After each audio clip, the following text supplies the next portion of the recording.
은혜의 영성이 흐르는 교회라는 제목으로 하나님의 말씀 전하도록 하겠습니다.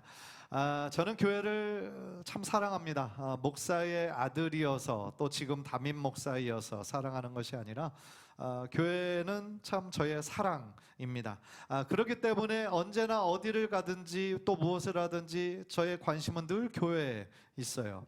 어디 이제 뭐 여행 기간에 여행을 가더라도 제일 먼저 눈에 띄는 게 교회예요. 교회가 여기 있구나, 이 교회는 이렇게 생겼구나, 들어가서 보고도 싶고, 그런 마음이 늘 교회에 있습니다. 그런데 여러분, 교회는 어떤 곳입니까? 예수님의 피값 주고 사신 곳이 바로 교회입니다. 피값 주고 사셨어요. 그래서 주님께서 세우셨어요. 그러면 모든 교회는 다 누구의 것입니까? 예수님 거예요. 예수님의 소유입니다. 따라서 모든 교회가 존재하는 이유와 목적은 주님의 영광을 위해서 존재하는 거고요. 주님의 뜻을 이 지역 사람들에게 전하기 위해서 이 교회가 존재한다라는 거예요. 지난주가 우리 교회가 이곳에 창립한 지, 세워진 지 만으로 47년이 되는 그런 귀한 날이었어요. 하나님께서 우리 교회를 이곳 강동구에 세워주시고 여기까지 인도해 주신 하나님의 은혜가 얼마나 크고 감사한지 몰라요. 사실 지난 세월 뒤돌아보면 언제나 좋았던 때만 있었던 것도 아니고 어떤 때는 참 힘들고 어려운 어떤 슬픔과 더 하나님께 간절함으로 나아가야 하는 때도 있었죠. 그러나 그럼에도 불구하고 하나님께서 우리 교회를 건강하게 여기까지 인도하셨다라는 것은 얼마나 감사의 제목이 되는지 모르죠. 그래서 제가 지난주 설교 제목으로 사랑으로 역사하는 믿음에 대한 말씀을 전하고 또 그런 교회가 되기를 원하는 마음으로 말씀을 전했어요. 오늘도 마찬가지입니다. 오늘도 제가 전하는 메시지의 핵심은요, 물론 우리 개인의 신앙에 도움이 되고 그것에 성장이 되는 그런 말씀이기도 하지만 사실은 우리 교회를 향한 비전의 말씀이기도 해요.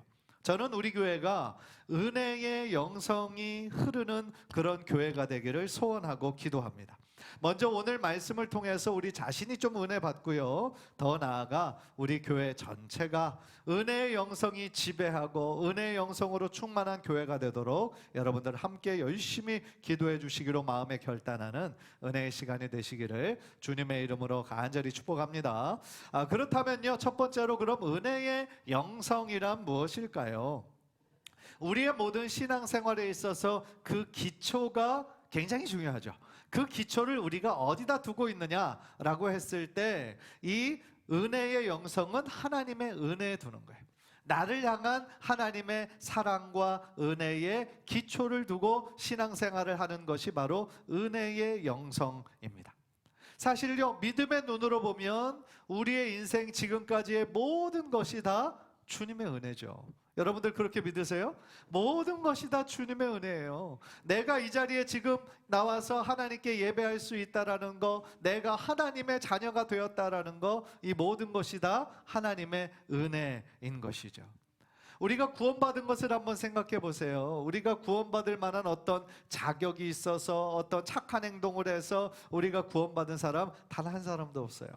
내가 뭐 3대째 기독교 집안이라 우리가 자동적으로 구원받습니까? 내가 교회를 20년 이상 다녔으니까 나는 구원을 받은 겁니까? 그렇지 않아요.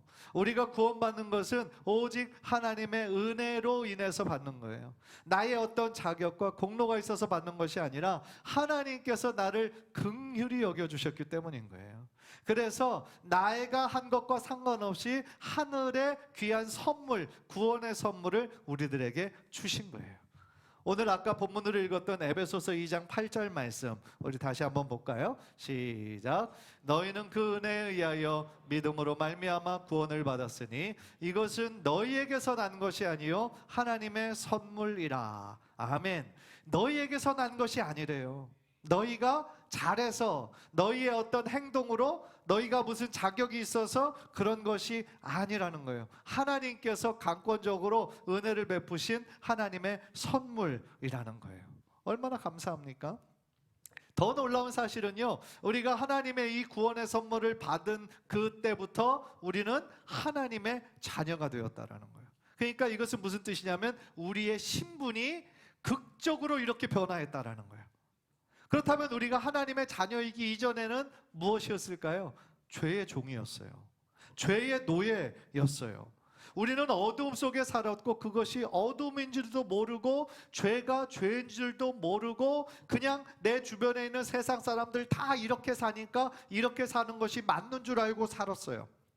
그런데 우리가 하나님을 만나고 보니까 우리의 영적인 눈이 뜨여지고 나니까 그게 아니구나. 내가 지금까지 살았던 것이 어둠이었구나.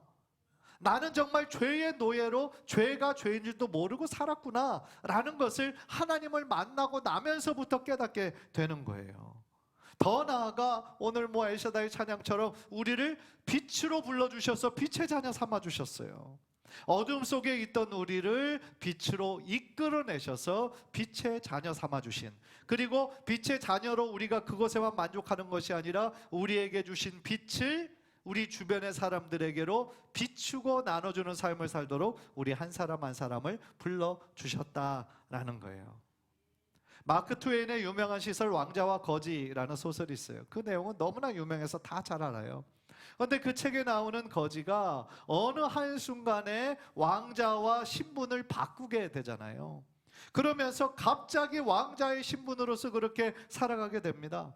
마찬가지로 우리도 예수님을 알기 전에는요, 그냥 세상 속에서 세상의 그런 성공과 명예만을 추구하며 살다가 참 힘들고 분주하고 지친 상태로 우리가 살아갈 때가 얼마나 많았는지 몰라요.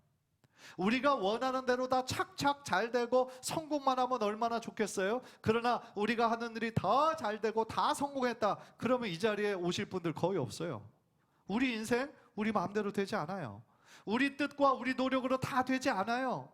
우리의 힘만으로는 되지 않는 것이 너무나 많이 있기 때문에 그때마다 우리는 우리의 한계를 뼈저리게 깨닫는 거예요. 그러면서 하나님을 의지할 수밖에 없는 것이죠. 그러면서 하나님을 만나고 나니까 내가 지금까지 성공만을 위하여서 세상에 그런 잘 나가고 명예로운 것만을 추구하며 살아왔는데 내가 예수님을 만나고 보니까 내 삶의 목적이 바뀌는 거죠. 그전에는 내가 정말 잘 살고 성공하는 것이 정말 최고의 가치인 줄 알았는데 예수님 만나고 보니까 그게 최고의 가치가 아닌 거예요. 예수님이, 하나님이 내 삶의 최고의 가치로 바뀌는 거죠. 그러면서 내가 열심히 살아야 되고 내가 열심히 노력해야 되는 이유가 그전에는 나의 영광이었는데 이제는 하나님의 영광을 위하여 그렇게 살게 되는 거죠. 내 삶의 이유와 목적이 바뀌는 거예요. 그러니까 그전에는요, 내가 왜 열심히 살아야 되는지 성공만을 위해서 달려가다가 정말 성공했는데 성공한 이유는 더 이상 추구할 목적이 없으니까 어떻게 돼요? 공허해지는 거예요. 방황하는 거예요. 왜 삶을 살아가야 되는지 모르는 거예요. 기쁨이 사라져버리는 거예요. 그게 세상 사람들인데 우리가 하나님을 만나고 보니까 우리는 하나님을 만난 이후로 끊임없이 매일매일 살아가야 될 분명한 이유와 목적이 생기는 거예요. 그러니까 내 삶에는 아무런 이유가 없는 게 아니에요. 하나님께서 우리 각자에게 주신 선한 뜻이 있는 거예요. 따라서 이 육체적인 죽음 이후에도 또한 천국의 영원한 소망을 주시니 우리들의 하루하루의 삶은 미래와 소망이 없는 것이 아니라 분명한 미래와 소망이 우리들에겐 있다라는 거죠. 고린도후서 5장 17절 보세요. 우리 다 함께 시작. 그런즉 누구든지 그리스도 안에 있으면 새로운 피조물이라. 이전 것은 지나갔으니 보라 새 것이 되었도다.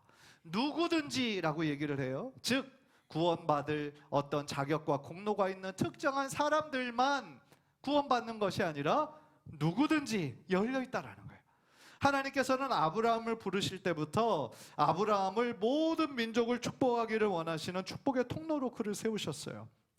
그래서 하나님의 뜻은요, 누구든지 다 하나님 앞에 나와 하나님의 자녀가 되기를 원하시는 그 마음이 있으신 거예요. 그래서 누구든지 그리스도 안에 있으면, 그리스도 안에 있는다라는 것은 무엇입니까? 예수가 그리스도시요, 예수가 정말 나의 구원자이시여, 나의 죄의 문제를 다 해결해 주셨다라고 하는 그 믿음이 있을 때 우리는 그리스도 안에서 새로운 피조물이 된다라는 거예요. 새롭게 태어나는 영적인 존재가 된다라는 거예요. 그래서 이전 것은 지나가 버렸으니 보라 새 것이 되었다라고 선포할 수 있다라는 것이죠.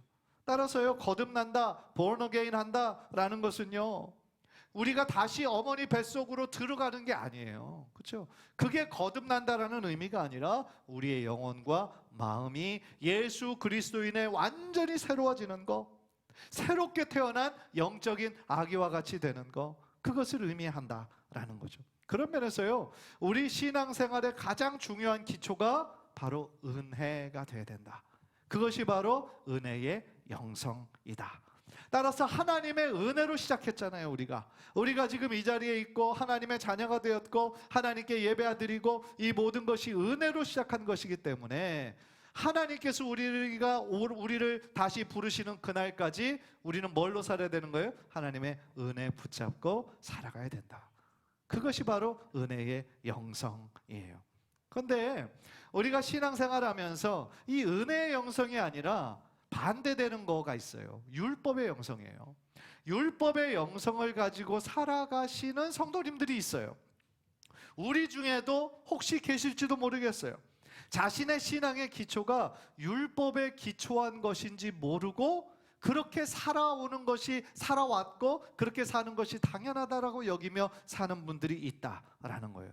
그렇다면 여러분, 율법의 영성은 뭘까요? 아까 은혜의 영성이 뭐에 기반을 둔 거라고 그랬어요? 하나님의 은혜에 기반을 둔 신앙이라고 그랬어요. 그렇다면 율법의 영성은 마찬가지로 율법에 기반을 두고 살아가는 사람들이에요. 율법은 어떤 법칙, 어떤 규칙, 그런 것들을 의미하는 거예요.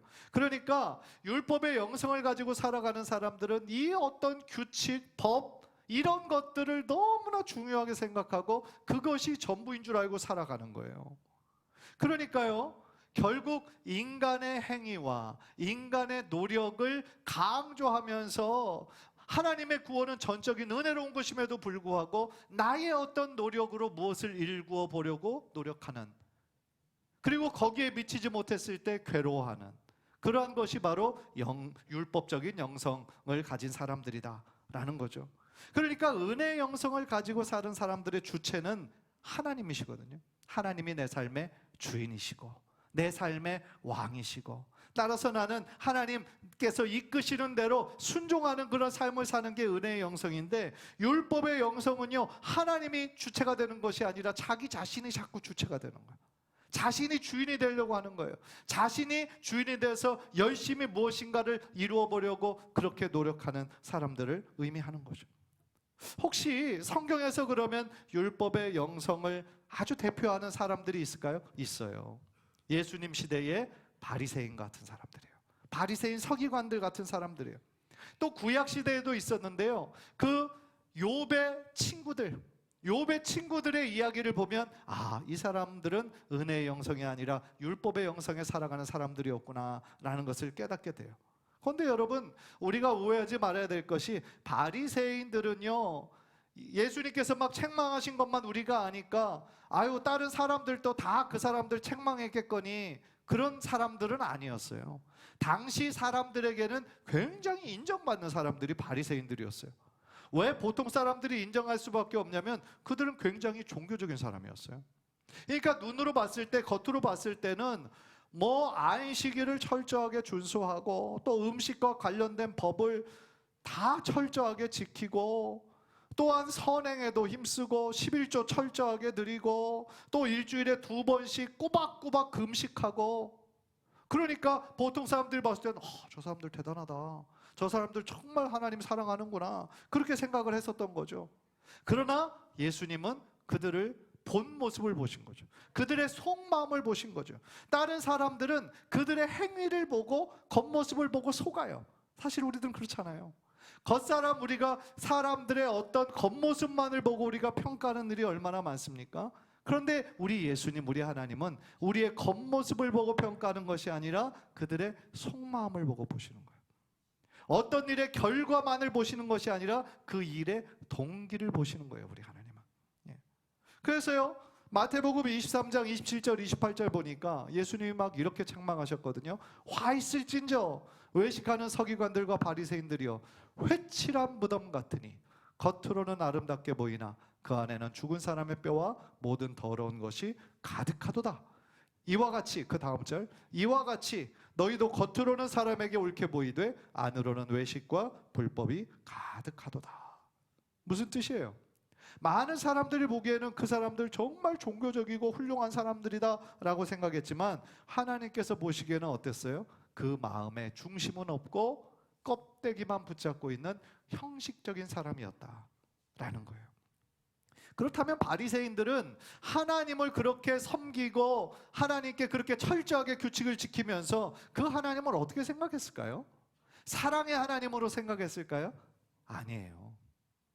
그들은 하나님을 아버지라고 부를 수 있었을까요? 아니에요. 그들 바리새인들 서기관들에게 하나님은요 너무나 멀리 계신 분이에요. 그들에게 두려움을 주는 분이에요. 사랑과 그 관계가 아니라 아버지와 자녀의 관계가 아니라 주인과 종의 관계예요. 그래서 어떤 규칙을 지키지 않으면 정죄하고 혼내는 그 역할을 하는 분이 하나님으로 그렇게 오해를 했던 것이죠. 따라서 바리새인과 서기관들의 그 신앙생활에는요 기쁨이 없는 거예요. 자유가 없는 거예요. 언제나 그들에게는 이거는 꼭 해야 되니까 라는 의무감과 책임감만 남아있는 거예요.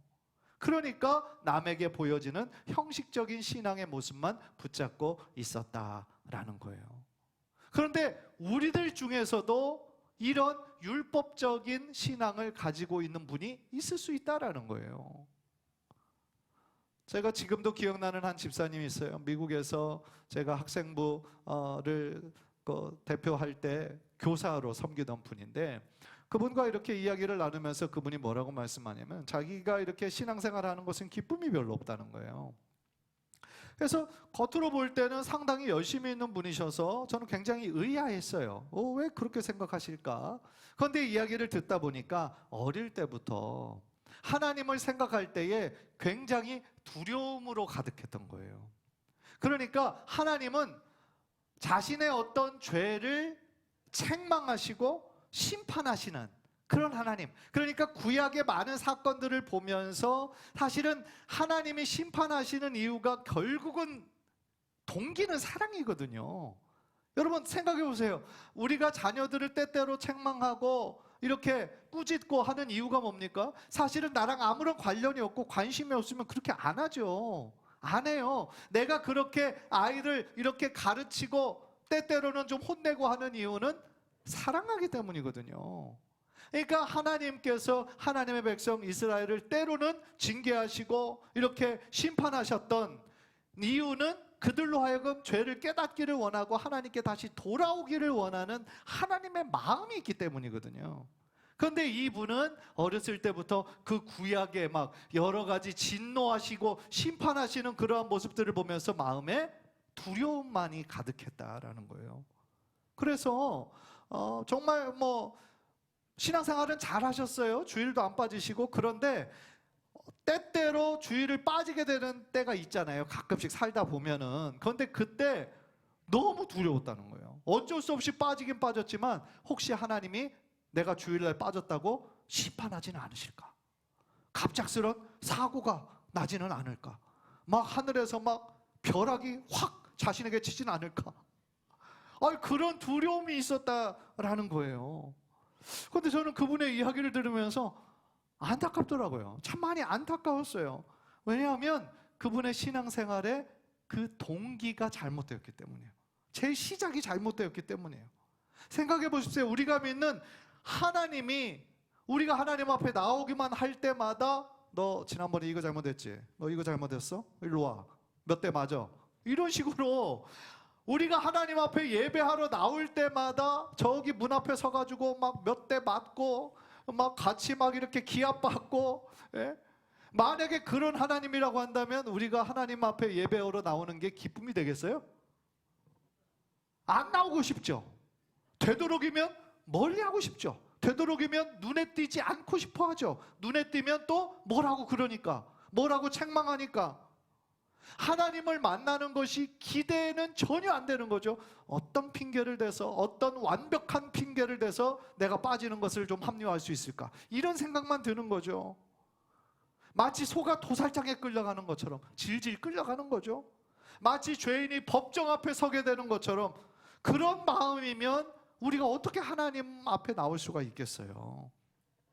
하나님께서 우리들에게 주시는 마음, 또한 우리들에게 품기를 원하시는 마음은 그런 마음이 아니에요. 두려운 마음이 아니에요.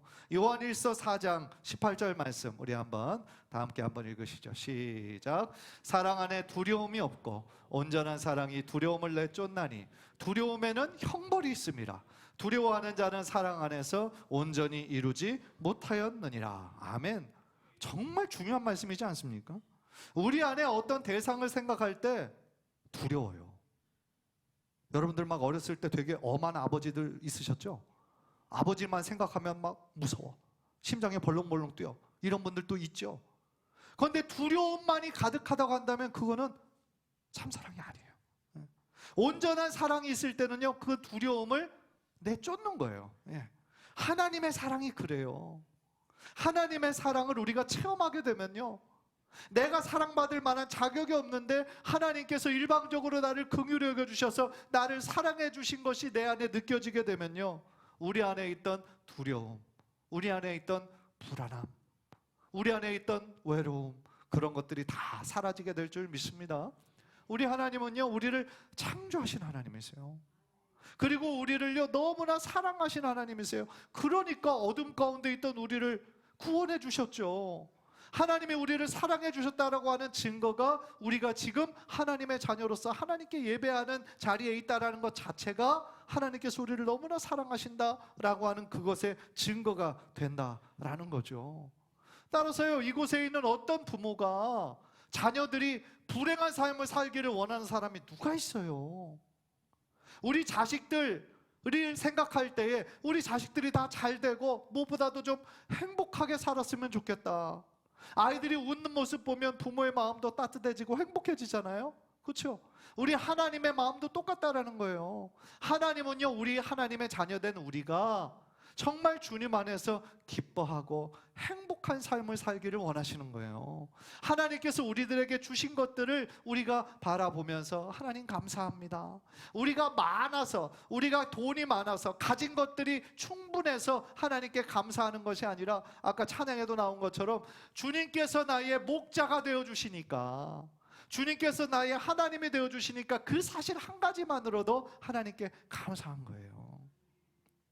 따라서요, 우리가 하나님을 생각할 때 은혜의 영성으로, 무엇보다도 내가 뭘 잘해서가 아니라 나는 부족하고 연약하지만 그럼에도 불구하고 하나님의 자녀이니까 하나님께서 사랑해 주시는 그 은혜를 붙잡을 때 우리의 신앙생활에 기쁨이 있고 또한 자유가 있게 될 줄 믿습니다. 우리가 믿는 하나님은 너무나 좋은 분이세요. 너무나 사랑이 많으신 분이세요. 우리에게 두려움을 주시는 분은 아니시다라는 거예요.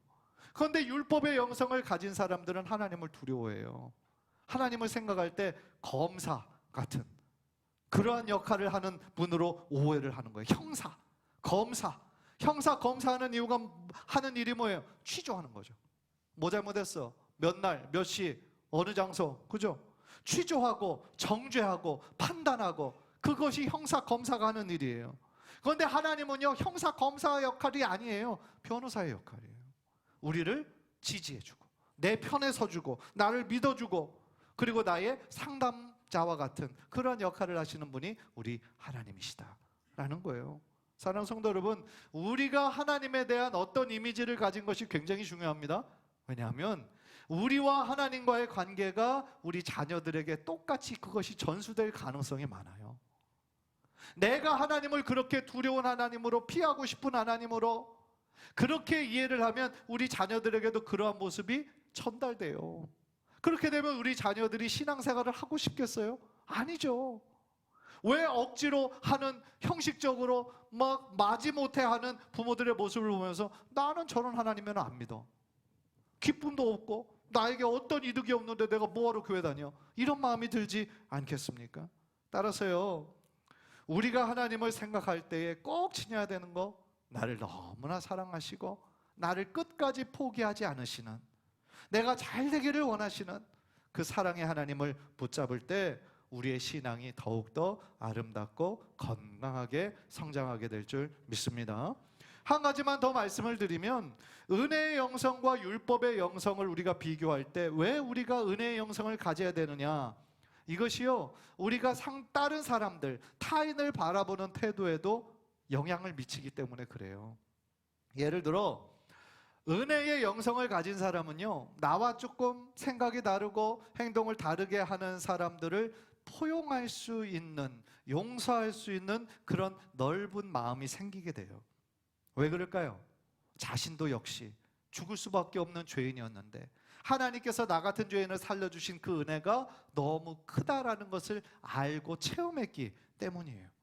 또한 그분들의 모습을 보면서 아직 신앙생활 하지 얼마 안 돼서 그렇구나, 아직 예수님을 온전히 인격적으로 만나지 못했구나, 아직 너무 모난 부분이 많구나, 그것을 알기 때문에 나도 그랬었지 라는 생각으로 그들을 바라보면 그들이 지금은 좀 미성숙해 보여도 그들의 믿음이 앞으로 성장할 것을 기다려줄 수 있는 마음이 그들에게는 있는 거예요. 그런데 율법의 영성을 가진 사람들은 어떻습니까? 자기와 하나님과의 관계가 정죄하고 판단하고 지적하고 혼내는 역할이거든요. 그러니까 다른 사람들, 자기와 좀 생각이 다르고 좀 다른 행동을 하는 사람들을 보면 참지를 못하는 거예요. 참지를 못해요. 용납할 수 없어요. 자신의 기준에 미치지 못하는 다른 사람들을 볼 때 바로 어떻게 해요? 지적하는 거예요. 판단하는 거예요. 왜 그렇게 하냐고 정죄하는 거예요. 생각해 보십시오. 지금 우리 교회 예배 참석하시는 분들을 여러분들 둘러보시면 다 신앙생활을 시작한 시점이 달라요. 어떤 분들은 태어날 때부터 막 30년 이상 지금 신앙생활을 올곧이 하시는 분들도 있는데 어떤 분들은 최근에 예수님 믿기 시작한 분들이 있어요. 교회는 다니지만 아직 예수님을 인격적으로 만나지 못한 분들도 있어요. 그러니까 교회는 오래 다녔지만 여전히 신앙은 아직 연약한 분들도 있어요. 그러니까 여러 가지 상처와 아픔을 지닌 분들이 많이 있다라는 거예요. 신앙의 배경도 다 다르죠. 어떤 분들은 장로교 전통적인 것을 강조하는 그런 교단에서 오신 분들도 있어요. 감리교, 침례교, 순복음, 다양한 그런 백그라운드를 가지고 오신 분들이잖아요. 따라서 어떤 점에서는 좀 다를 수 있어요. 자신이 있던 교회에서는 이렇게 안 했는데 이 교회에서는 이렇게 하네? 그죠? 다를 수 있어요. 따라서 우리들에게 필요한 자세는 뭐가 필요한 거예요? 사랑으로 포용하는 자세. 사랑으로 포용하는 자세가 중요한 것이지, 왜 저 사람은 저렇게 생각하나? 왜 저렇게 행동하나? 나와 다른 점을 정죄하고 판단하는 자리에 있어서는 절대로 안 된다라는 거예요. 하나님은요, 우리 중 누구에게도 다른 사람을 정죄할 수 있는 권한을 주신 적이 없으세요. 다른 사람을 정죄하고 판단하는 권한을 주신 것이 한 사람도 없어요. 저에게도 없어요. 그 사람에 대한 판단을 오직 누구만 하실 수 있다? 하나님만 하실 수 있다. 따라서 저는 우리 교회가 정말 사랑과 포용과 그런 섬김이 넉넉한 그러한 공동체가 되기를 기도하고 또한 그렇게 원하고 있습니다. 올해 우리 교회 표가 부흥하게 하소서잖아요. 부흥을 경험하는 거, 이것이 사실은 그냥 같은 성향을 가진 사람들만 모이는 거를 우리가 원한다, 어떤 특정한 세대만 많이 오기를 원한다, 그렇게 되면 건강한 성장이 될 수가 없어요. 저는 온 세대가, 우리 다음 세대, 또한 우리 30, 40대, 정말 우리 노년의 세대, 우리 모든 세대가 정말 하나님으로 인해서 기뻐하고 행복할 수 있는 그런 믿음의 공동체가 되기를 원하고 있어요. 그러기 위해서는 먼저 우리 안에 주님 주신 기쁨과 주님 주신 자유함과 우리가 날마다 성숙해지는 그러한 기쁨이 우리들 안에 충만해져야 될 줄 믿습니다. 간절히 바라기는 우리 성도인들 모두가 나도 모르게 내 안에 나를 조금 얽아매고 있던 이 율법의 영성이 있었다면 그러한 것들을 이제는 버리고 은혜의 영성을 소유하셔서 우리 교회 전체에 정말 하나님의 은혜와 사랑이 강물과 같이 잔잔하게 흐르는 그런 사랑의 공동체가 되기로 우리 함께 노력하는 저와 여러분 되시기를 주님의 이름으로 간절히 축복합니다.